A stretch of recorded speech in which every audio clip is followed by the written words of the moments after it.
Why did they replay the play? I'm still not sure.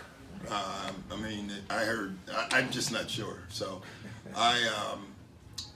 the explanation I thought I was hearing, but I wasn't sure, was that they thought the clock started early.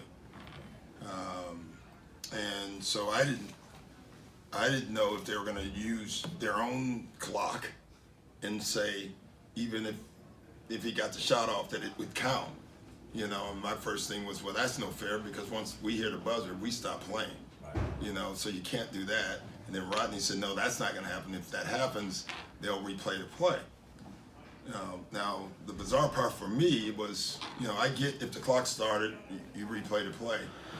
The bizarre part for me, I didn't understand why it was a deep corner play now instead of where it originally was at, and why .1 was off the clock. Like, I didn't understand any of that, so I just wanted it to go in our favor.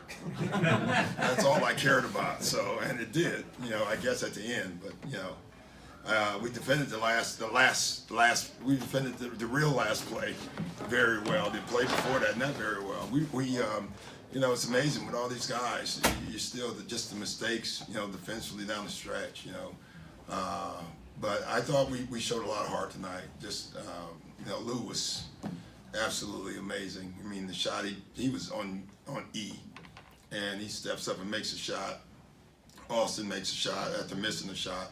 I think for a young player, that says a lot about his courage, that he'd be willing to take it again. Right. You know, so there's a lot of good plays there, and Gallo looked much better tonight. You know, he had his rhythm, and so that was good.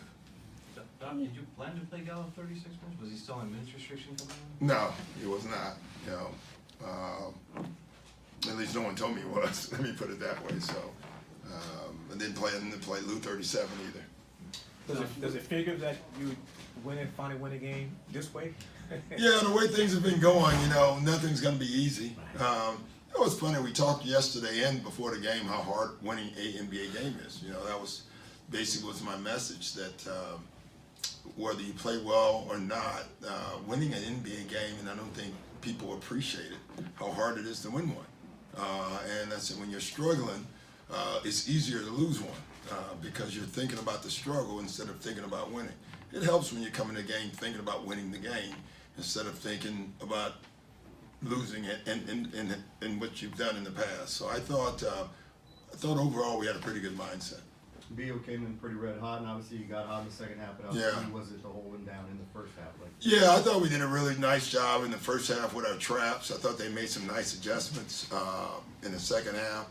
And I thought we lost them 3 or 4 times, which, you know, this is probably not the one guy you want to lose, you know, but we did 3 or 4 times, and he took advantage of it.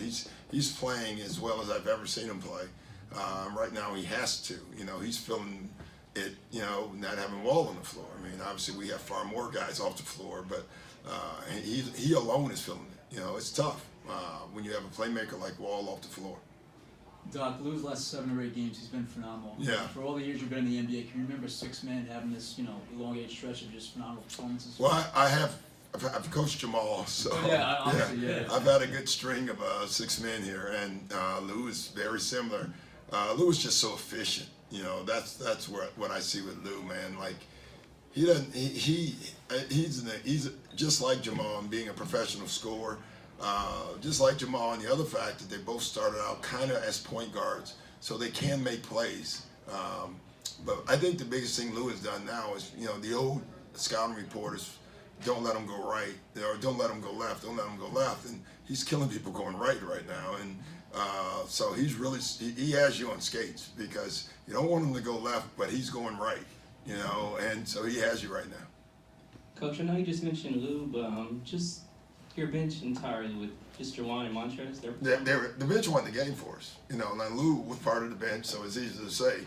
But you know, I thought we started out flat again, and I basically took 3 of the starters out right away, and I thought that changed the game. I mean, you think about it, we put Juwan and Lou on, you know, Bradley, Beal, and Porter. I mean, it literally makes no sense.